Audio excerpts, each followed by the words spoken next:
Muito boa noite. Estamos aqui ao vivo para falar sobre a visão da medicina germânica para essa pandemia, né? Sobre as doenças. Estou aqui no Instagram e aqui pelo YouTube.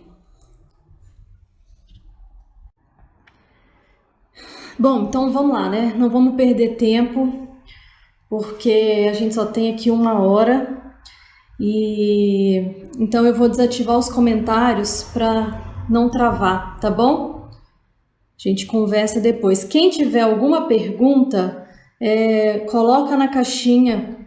Aqui, ó, tem as perguntas e aí vocês colocam e mandam, tá bom? Outra coisa, compartilhem essa live aí, ó. Bota aviãozinho aí, manda pro pessoal, porque isso vai trazer muita consciência para vocês.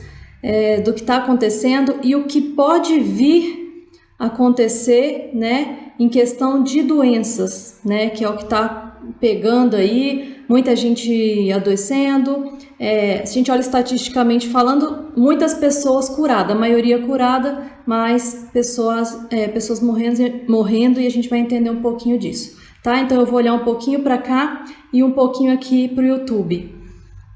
Então bora lá. Desde o nosso nascimento,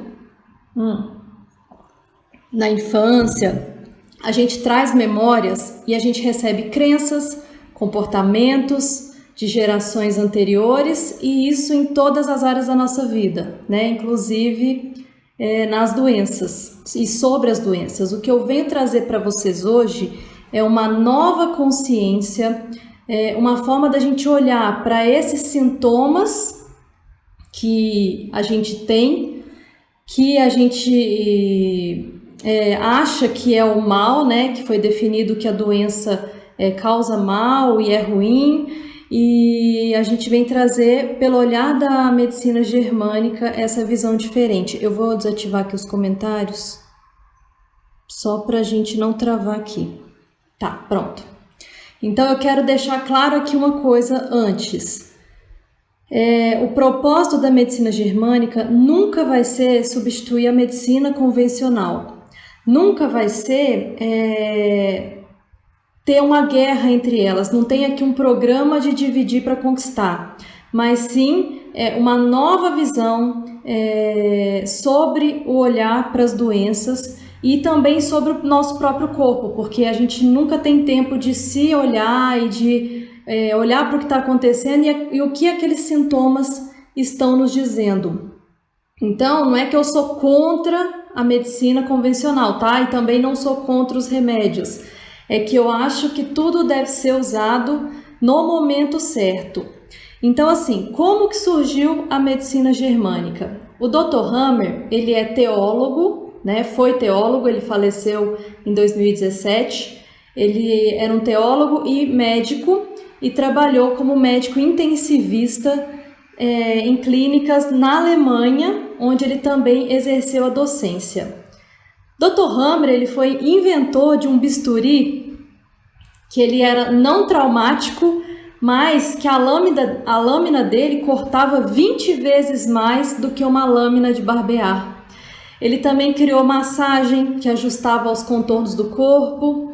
Ele criou uma serra especial para as intervenções ósseas e também criou um aparato que permitia realizar diagnósticos sorológicos cutâneos, transcutâneos. Então, assim, os inventos de Dr. Hammer, eles permitiram ele, né, alcançar um sonho que era tratar os enfermos dos bairros mais pobres de Roma.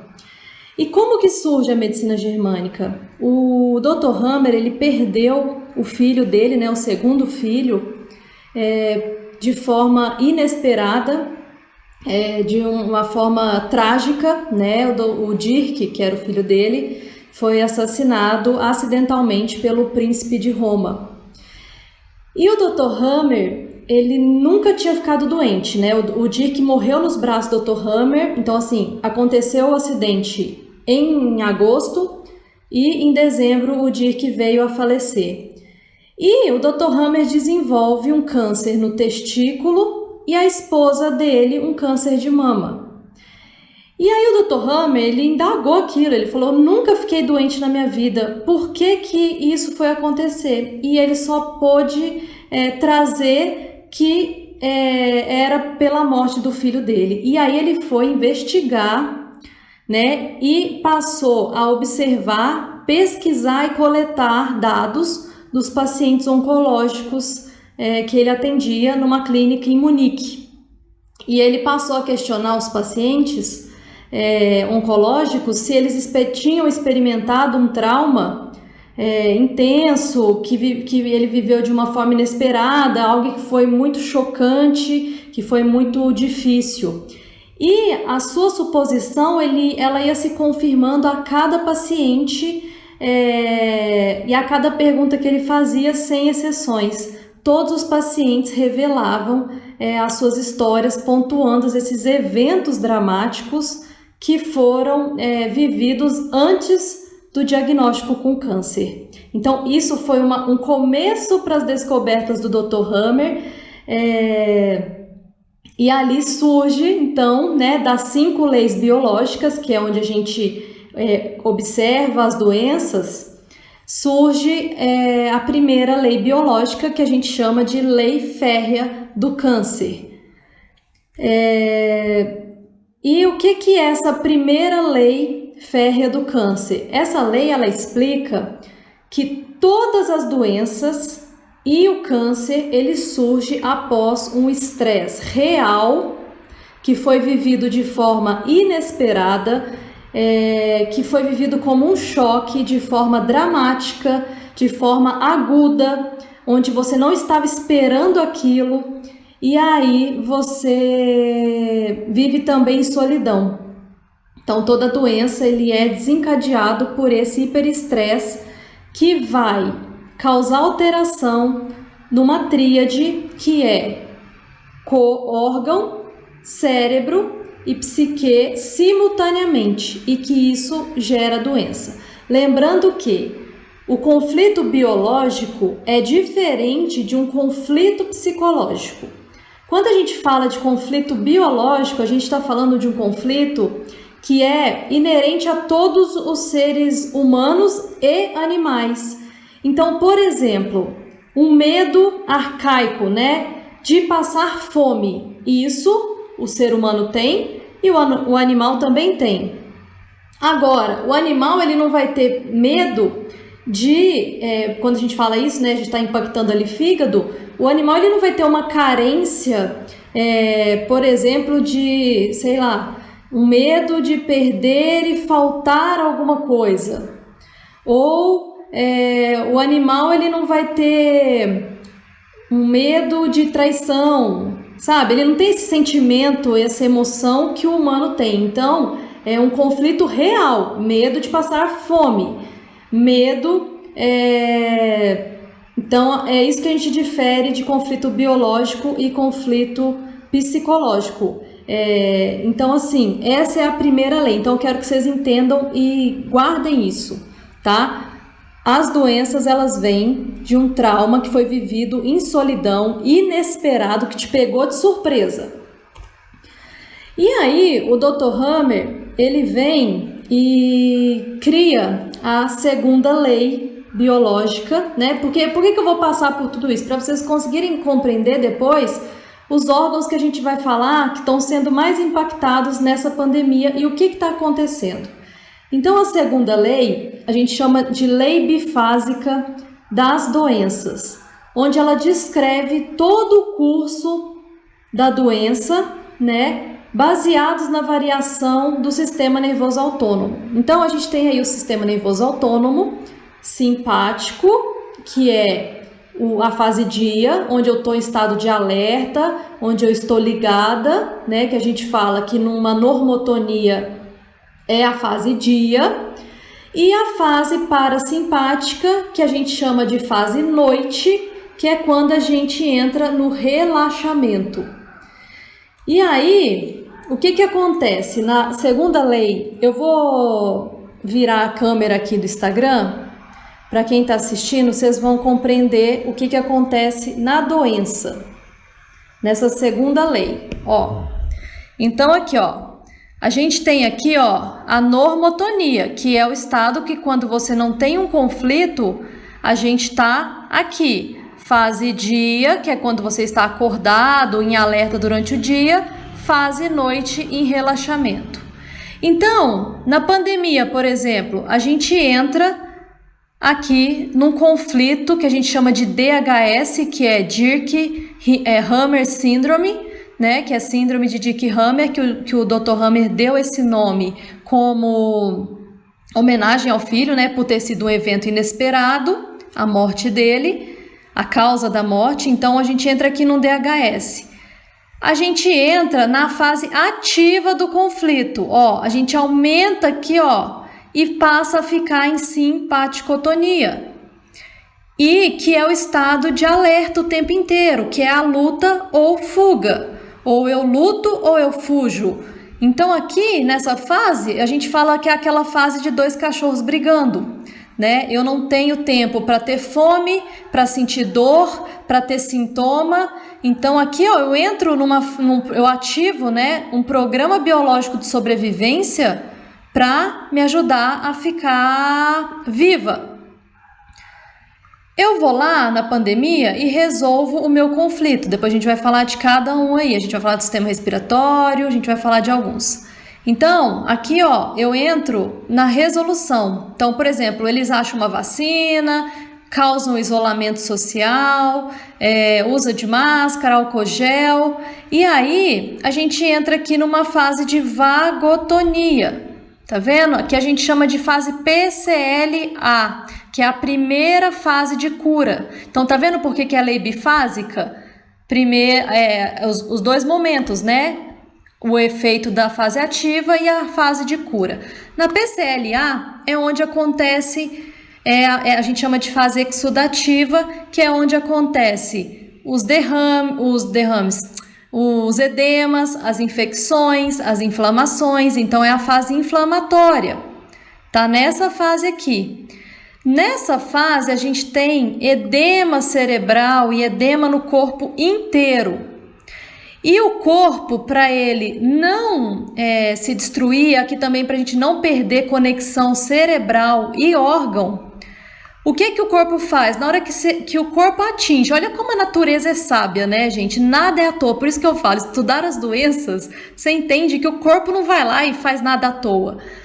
Como aqui, quando ele atinge o pico desse edema, para isso não causar danos, o corpo ele faz uma releitura do conflito, ou seja, ele te joga para uma fase simpaticotônica de novo, com o intuito de liberar todo esse edema, colocar tudo isso para fora. E quando você consegue passar por aqui, porque aqui é onde estão os sintomas mais graves, então aqui entra o infarto, aqui entra os grandes sintomas, né? Aquela dor mais forte que você já sentiu na vida é aqui, ó, crise epileptoide, que ela dura, você vê que ela é bem rápida, né?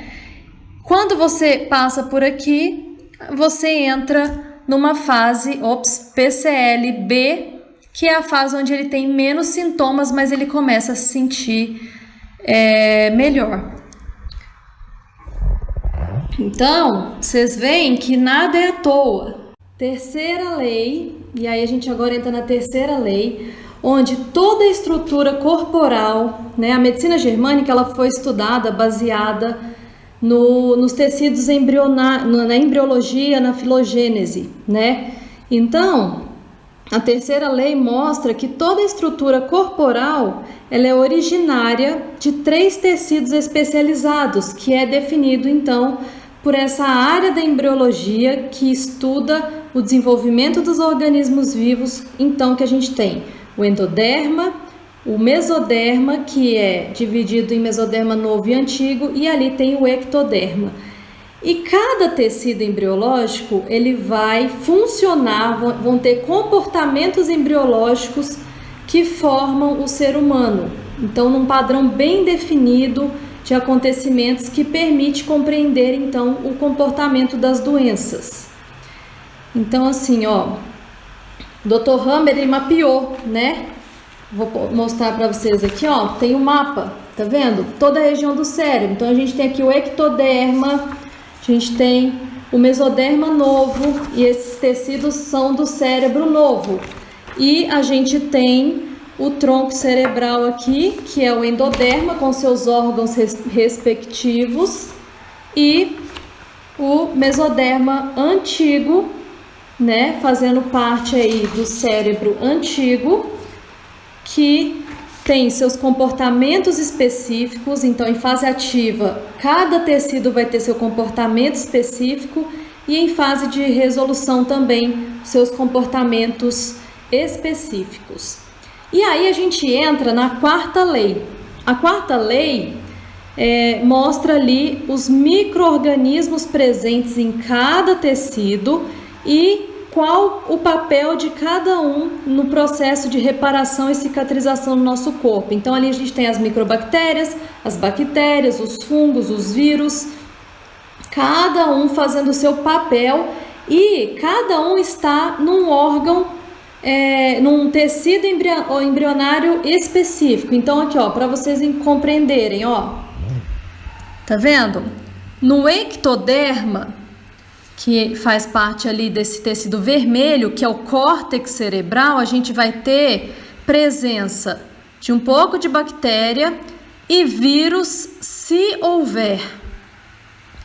O mesoderma, que a gente pega aqui, ó, a medula cerebral, e o cerebelo, a gente vai ter presença na fase de reparação de bactéria e microbactérias da tuberculose. E aqui no tronco cerebral, que tem os seus órgãos específicos, então você vê que os órgãos, né, estão nas áreas do cérebro que controlam. Então cada área cerebral controla o seu determinado órgão. A gente vai ter presença de fungo e microbactérias da tuberculose. Então cada tecido vai ter ali o seu micro-organismo atuando. Vocês vão entender depois que a gente falar sobre os conflitos. E a quinta lei mostra que toda doença possui um propósito no nosso corpo. Então vai funcionar como um programa biológico de sobrevivência que, quando despertado, favorece o processo de evolução e do instinto de sobrevivência de cada ser. Então, com as 5 leis, a gente começa a compreender que nada é por acaso e que a maioria dos sintomas acontece em fase de resolução. Eu brinco até, eu dou risada com a minha mãe, não sei nem se ela tá aí, mas que ela fala assim pra mim: Polly, eu não vou resolver conflito nenhum, eu vou ficar no conflito por causa disso, né? Porque a maioria vem em resolução, mas a gente precisa passar por isso e não precisa ser de uma forma pavorosa e em pânico. Então, a doença é uma somatória de vários fatores, né? Não é só o micro-organismo vai causar a doença, porque o meio, né, interno vai causar a doença ou não. É uma somatória. Por que muitas pessoas, né, eu vi aí notícias em Nova York, 85% das pessoas que estavam infectadas, elas estavam em isolamento, estavam em casa, não tiveram contato com ninguém. Por que que uma pessoa que tem o teste positivo para o vírus convive normalmente com a família e o outro não desenvolve? Vocês já questionaram sobre isso? Né? A gente sabe de muita gente que deu positivo, teve sintomas fortes, ficaram ruins, tiveram contato próximo e não ficaram doentes. Por quê? Porque é uma somatória de fatores. O professor Alan fala, né, que a gente tem que ter ali 3 coisas, né? Por exemplo, aí eu vou aqui, né? Se a gente quiser pôr fogo, a gente vai precisar do álcool, da lenha e do isqueiro. Se esses três ferramentas aqui não estão, né? Não tem o fogo. Então a gente precisa de uma sequência de fatores ali para gerar uma doença. Então vamos lá. Sabendo então disso, O que está acontecendo nessa pandemia e o que esperar disso? Eu não vou entrar aqui hoje na história galáctica, né, que eu estudo, que vocês sabem aí que eu fico estudando toda a agenda oculta por trás e etc. Isso não vou entrar hoje. A gente vai falar da medicina germânica. Então, assim, primeira lei, a gente tem um DHS.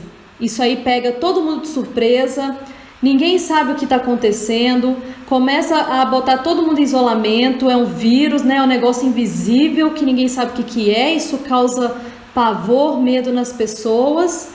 E aí, o que gera, né? A primeira coisa que gera medo, as pessoas entram num estado de alerta e eu falo que tem ali o semáforo, né? Vermelho, amarelo e verde. Às vezes as pessoas estavam ali no verde, entram no estado de alerta amarelo, mas a maioria do ser humano funciona aqui no amarelo e a nível de caos mesmo aqui no vermelho. Então, quando a gente fala aí sobre o medo, o primeiro sistema geralmente impactado é o sistema respiratório.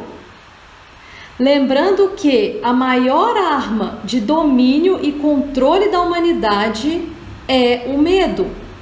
Por isso que eu falo tanto para vocês, né? Quem está mais próximo de mim me escuta, eu falo, né? Que agora é o momento decisivo da gente aprofundar e olhar para os nossos medos. E medo é diferente de cautela, de cuidado, né? Que você vai fechar o olho e vai atravessar a rua, a não ser que você já esteja, né, com sua percepção sensorial aí bastante aflorada e a sua intuição esteja muito boa. Mas o medo, ele é uma arma poderosíssima de controle. E quando a gente fala do sistema respiratório, a gente vai falar dos pulmões, então a gente vai falar um pouco de cada impacto que tem. Então a gente tem ali vários impactos, né, em regiões dos órgãos que vão reagir de diferentes formas. Então, quando a gente fala, por exemplo, do alvéolo pulmonar, o que é o alvéolo pulmonar? São aqueles minúsculos sacos aéreos que são responsáveis pela troca gasosa entre o meio ambiente e o organismo, ou seja, botar oxigênio para dentro, né, filtrar ali, eliminar CO2. O alvéolo, ele tá aqui, ó, no endoderma. Então, ele faz parte na área cerebral, aqui, ó, lá no tronco cerebral, endoderma. E qual que é o conflito, né, biológico? Qual que é o conflito que impacta o alvéolo pulmonar? Medo de morte. É aquela sensação de morte iminente, onde eu falo, a morte está em mim. Que é o que muita gente nessa pandemia sentiu, né? Numa fase ativa de um tecido endodérmico, né, ali no tronco cerebral, o que acontece? A gente tem aumento da função do órgão com o sentido biológico de melhorar a tua ventilação para você respirar melhor. Ou seja, eu estou morrendo, então eu preciso de mais ventilação. Então ele começa a melhorar a função do alvéolo.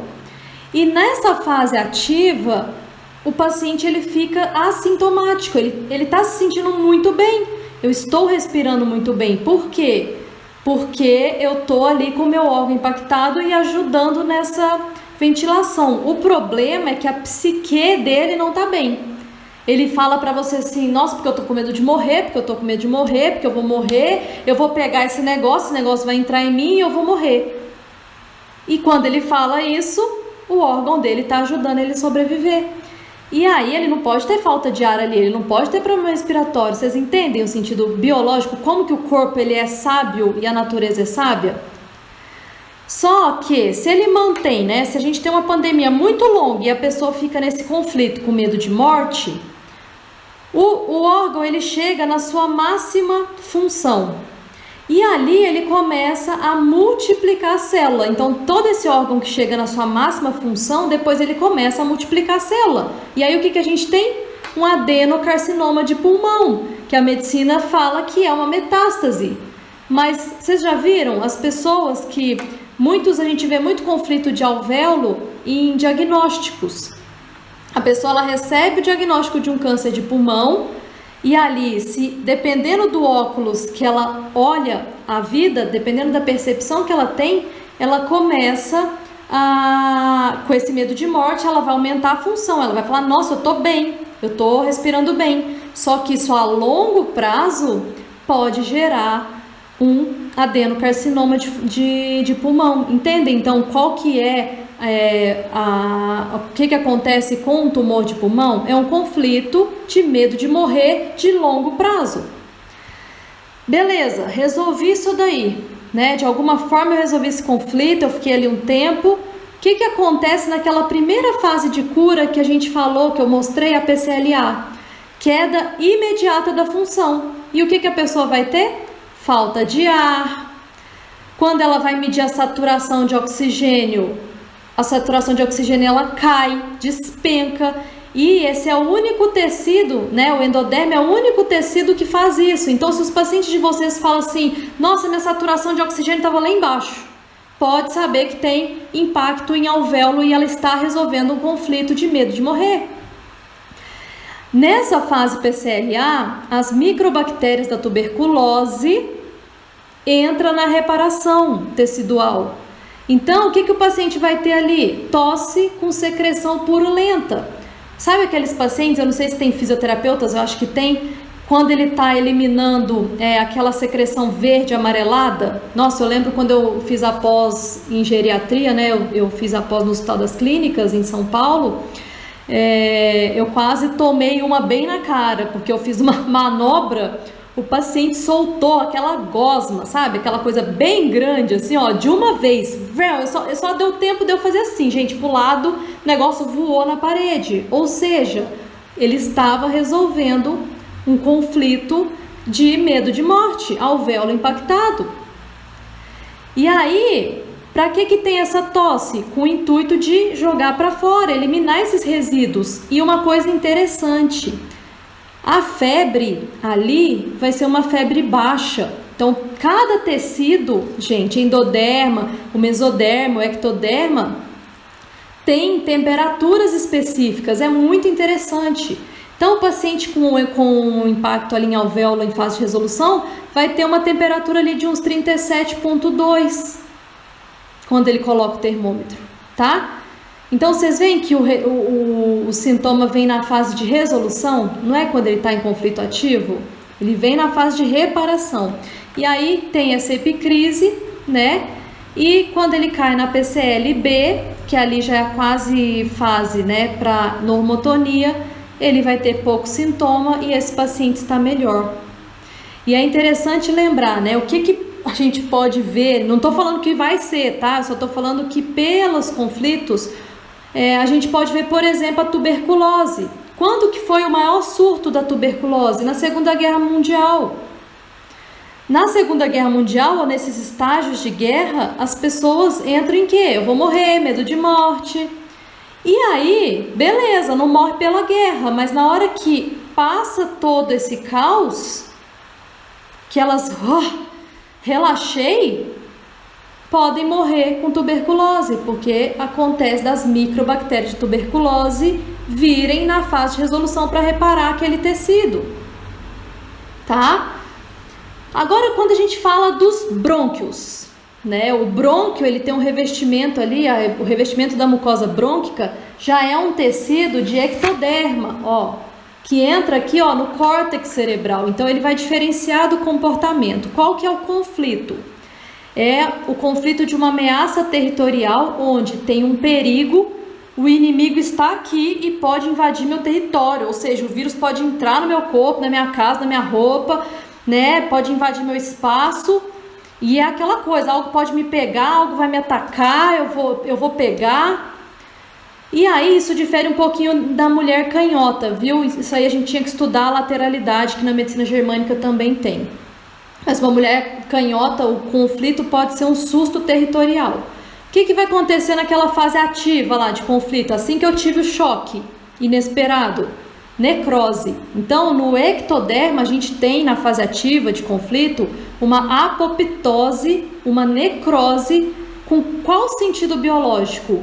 Essas úlceras bronquiais no brônquio vão facilitar o alargamento da mucosa para facilitar a entrada do ar nesse momento de ulceração, porque eu também preciso respirar, né?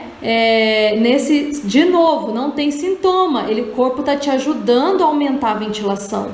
E nos animais, se vocês forem ver, quando o animal está numa ameaça, ele expande o tórax, ele puxa o ar, né? Expande aqui e ruge, dá aquele rugido para expulsar o inimigo dali, para expulsar o predador. Aqui eu posso roar, né? Rugir para afastar o predador de mim. Quantas vezes às vezes você tá assim, você faz, né? Quando alguém tá te incomodando, alguém tá ali invadindo teu território, tá ameaçando teu território. Vocês não fazem isso? Então, se a gente tem a mucosa do brônquio, ela estiver presente, a gente tem uma melhora da respiração. E aí, ok, eu consegui afastar esse predador de mim. Com uma máscara, com álcool em gel, com isolamento. De alguma forma, eu consigo acabar com esse hiperestresse. A gente inicia de novo aquela fase de cura, PCLA, que é onde a gente vai ter a reconstrução, a repitelização dessa mucosa, e ali a gente tem, como eu falei, sempre as inflamações, os edemas, as ites estão ali, né? Bronquite, a gente tem ali os diagnósticos de bronquite. Então, gente, sempre que vocês tiverem inflamação, infecção, lembra, estou na primeira fase de cura. E aqui a gente tem nesse tecido específico as febres altas. Então, se a febre aqui nesse tecido é de 39,6, então eu sei que ali eu estou num impacto nessa área do cérebro de tecido ectoderma. A pessoa vai ter essa dificuldade de expirar, né? Eu não consigo soltar o ar. E como eu não consigo soltar esse ar, eu tenho um acúmulo de ar no pulmão. E aí, com esse acúmulo de ar no pulmão, a natureza sabe, o corpo sabe o que ele faz. Para que eu vou puxar mais ar? A pessoa entra em falta de ar. Vocês entendem que nada é à toa? E outra coisa interessante, o tecido bronquial, ele origina da epiderme, que tem ali as alergias respiratórias. Quando eu quero eliminar as alergias de pele, né? Quando eu quero eliminar uma alergia de pele, o que eu faço? Você coça, né? As alergias respiratórias, como que o corpo faz para eliminar? Através da tosse seca. E se continuar, né? Se a fase de cura for muito intensa, e isso depende da intensidade do conflito, mais tarde vai ter alguma secreção, mas a secreção ela nunca vai ser purulenta, nunca vai ser amarela e verde. Porque a secreção amarela e verde é lá do endoderma, é lá dos alvéolos pulmonares. Tá? Você pode ter aquela tosse seca ou com aquele catarro claro, né? Que muita gente tem nas alergias respiratórias. Então a gente está olhando aí para uma ameaça no território, para um conflito onde algo vai me atacar e algo vai me invadir. A gente tem também a musculatura bronquial, que é a contração que faz ali a contração dos brônquios. Então, naquela fase de epicrise, que é a fase mais forte, onde eu tenho sintomas mais intensos, a gente pode ter ali os broncoespasmos, tá? Esse é um tecido que, cada tecido ele vai ter um tempo dessa epicrise. Vocês viram que lá é uma fase mais curta, é de 10 a 20 segundos. Se eu sei que eu tô passando por isso, vai passar. Qual que é o problema das pessoas? Eu tenho aquela falta de ar, né? Eu entro naquela coisa, eu entro em pânico de novo, eu vou morrer, eu vou, né? Tá me faltando ar, eu vou morrer. O que acontece? Te joga lá para a fase ativa de novo. E toda vez que você fica indo para a fase ativa, você não tem consciência, vai para a fase ativa e volta a ter os sintomas. Chega uma hora que o corpo, ele não dá mais conta. Já fez a desconexão do cérebro com o corpo, entendeu? De tanto o corpo tentar se curar, chega uma hora que ele não consegue mais, é a hora que as pessoas vêm a óbito. Então, por isso que a gente tem que compreender todo esse processo, porque quando você sabe o que está acontecendo com o seu corpo, você acolhe, você sai desse medo e você confia, né? Que a natureza, não é que você não vai no médico, que você não vai usar um medicamento, não é isso, mas você sabe o que está acontecendo com o teu corpo e você sabe tomar as melhores medidas para aquela resolução chegar na normotonia, senão a gente chama de conflito em balanço. Você nunca melhora e vai ficando crônico. Chega uma hora que o corpo não aguenta. E por último, a gente tem as células caliciformes do pulmão que produz o surfactante. Esse surfactante é um líquido que mantém o seu alvéolo aberto, né, para respirar. Ele origina ali do endoderma. O impacto nessas células é aquela coisa de asfixia, eu me sinto sufocado, eu me sinto asfixiado. E o que acontece de novo? Vai aumentar a capacidade, você vai melhorar em fase ativa a capacidade respiratória, mas na hora que entra na fase de cura, aumenta o muco. E o muco pode gerar, né, porque daí você tem uma queda na função, você pode ter ali uma atelectasia, onde você vai precisar ser entubado e ventilado. Então, vocês vão vendo que tudo tem um porquê e tudo tem um sentido biológico. Não é o vírus que está ali te atacando e vai fazer que você tenha uma doença e morra. Tudo precisa ali, do impacto, a psique, como que está o seu corpo, o seu meio interno, né? Muitos pesquisadores falam disso, né? Como o meio que você vive age diretamente no que vai acontecer com o seu corpo. Então, o que você está se alimentando, como que está seu corpo, você está fazendo atividade física? Eu vivo falando isso, né? Como que está o sistema imunológico aí? Porque para o Dr. Hammer, o sistema imunológico, como a gente conhece, ele não existe. Por quê? Porque as bactérias, vírus, se houver, né? E os micro-organismos, eles fazem parte.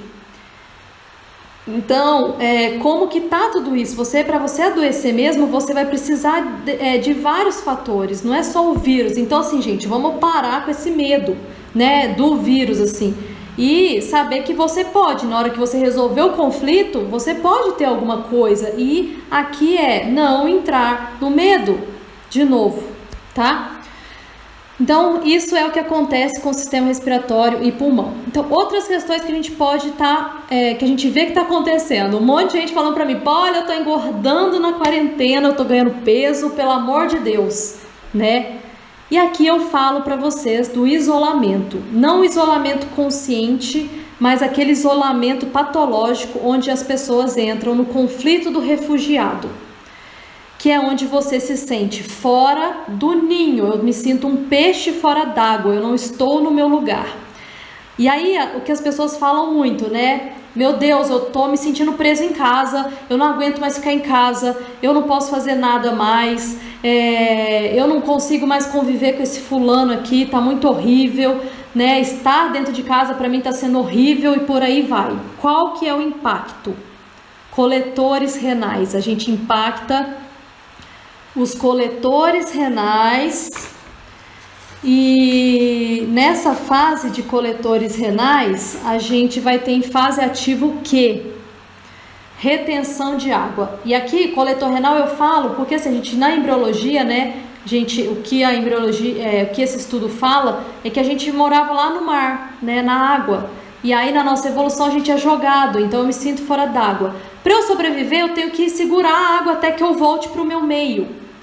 E eu começo a segurar a água, né? E essa retenção de líquido pode gerar dores, pode gerar desconfortos, esse ganho de peso que as pessoas podem estar tendo na quarentena, estufa abdômen, dores de cabeça por conta do edema cerebral, né? O edema no encéfalo.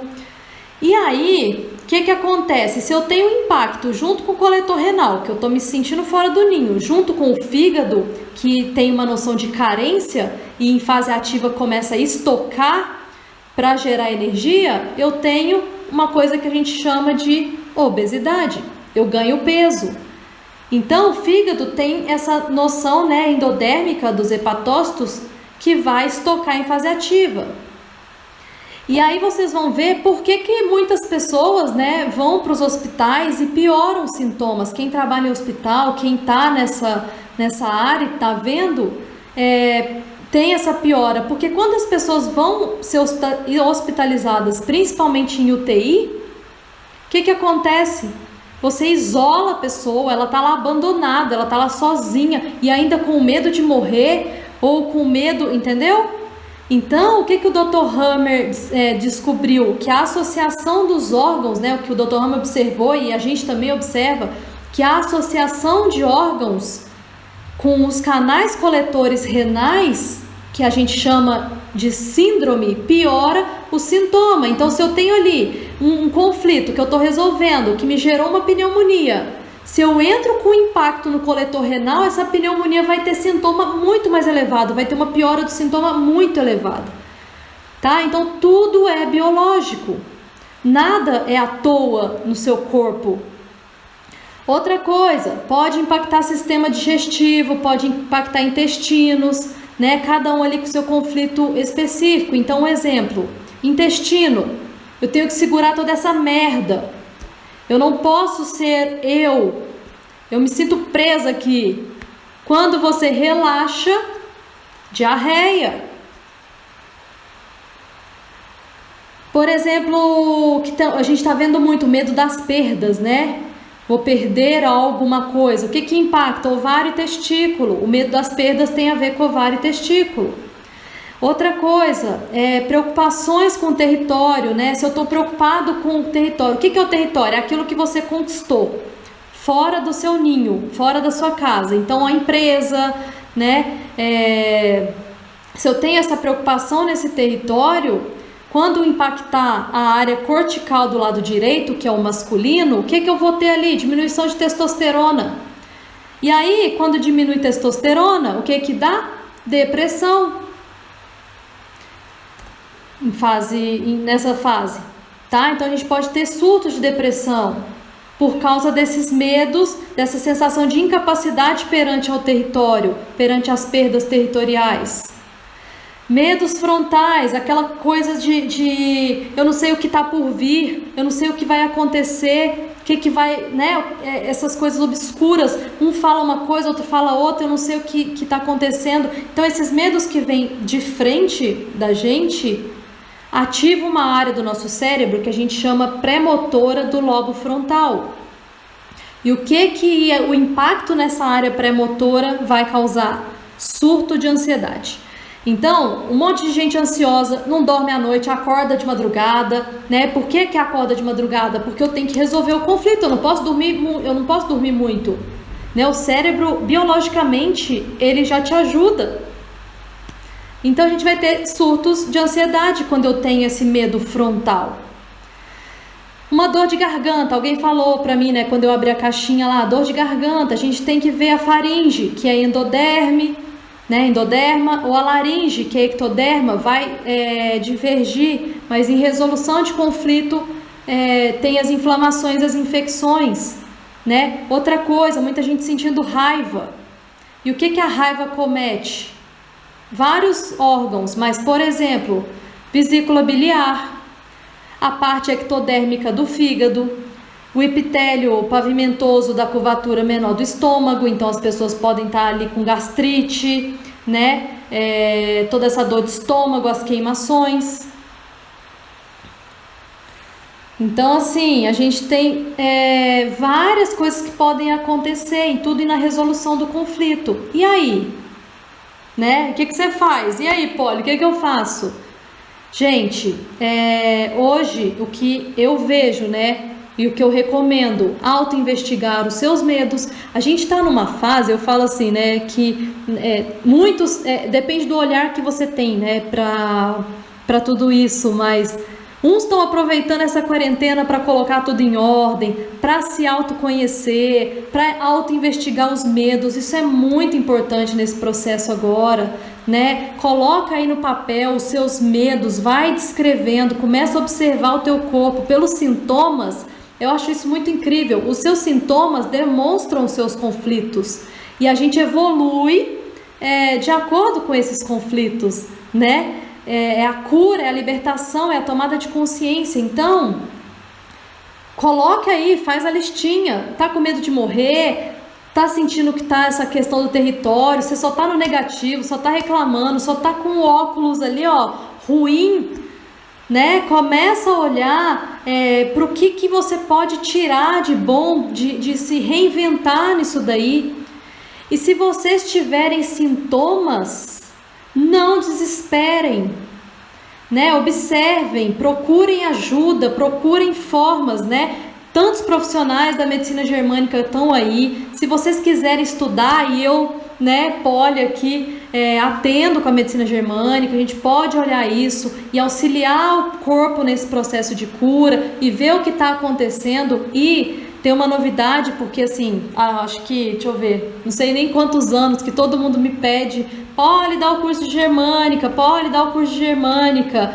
Eu acho que chegou a hora, né? Então eu estou preparando esse curso para julho, agosto, para a gente estudar tudo isso, para vocês conhecerem o corpo de vocês, porque eu acho que a gente ter essa autossoberania do nosso corpo e saber o que está acontecendo, né, te tira desse pavor, desse medo. E eu falo, né, já sempre falei, que o medo é o que controla a humanidade. A hora que você curar os teus medos, imagina, né, se a humanidade curar os medos, o medo de morte principalmente, ninguém mais manipula a gente, né? E a gente parar de buscar essa segurança em algo. Ai, porque a vacina. Ai, quando vem a vacina, aí vem tudo sintoma, né? E eu, Poli, vocês sabem que eu não concordo com as vacinas, porque tem muita coisa por trás, mas isso não é hoje para falar isso.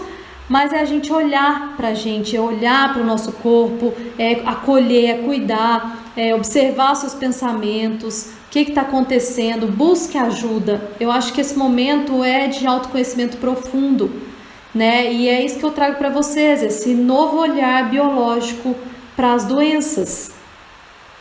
Outra coisa, comece a exercer gratidão, né? Se você só está reclamando aí na vida, só está achando ruim e falando mal, comece a agradecer, né? A gente está tendo essa oportunidade tão grande de mudar os valores, né? Olhar para tudo isso, né? Quantas pessoas que antes não davam valor para a família, para os amigos, agora estão sentindo falta. Então eu acho que é isso daí. Então eu acho que o que eu tinha para falar é isso. Eu vou abrir os comentários aqui, se alguém quiser falar alguma coisa, tiver alguma pergunta. A gente precisa, né, olhar diferente. Tem alguma pergunta? Alguém quer falar alguma coisa? Compreenderam o processo biológico das doenças? Compreenderam que nada é à toa? Que seu órgão não vai proliferar a célula à toa? Que o seu órgão não vai necrosar a célula à toa? Que o seu órgão vai... Não, tudo tem um sentido biológico. Obrigada, Bi. A Maria Amélia, amiga. Obrigada. Quanto mais pessoas souberem disso, né? Eu acho que a gente evita muito medo, muita tristeza, muito pânico, muito pavor, né? E sempre busquem, tá? Com algum sintoma, não sai desesperado tomando remédio ou coisa, não, ouça seu corpo, busque ajuda e procurem melhorar os pensamentos, melhorar aí o seu dia a dia, se reinventar, né? Sai desses medos aí. Gibel, obrigada.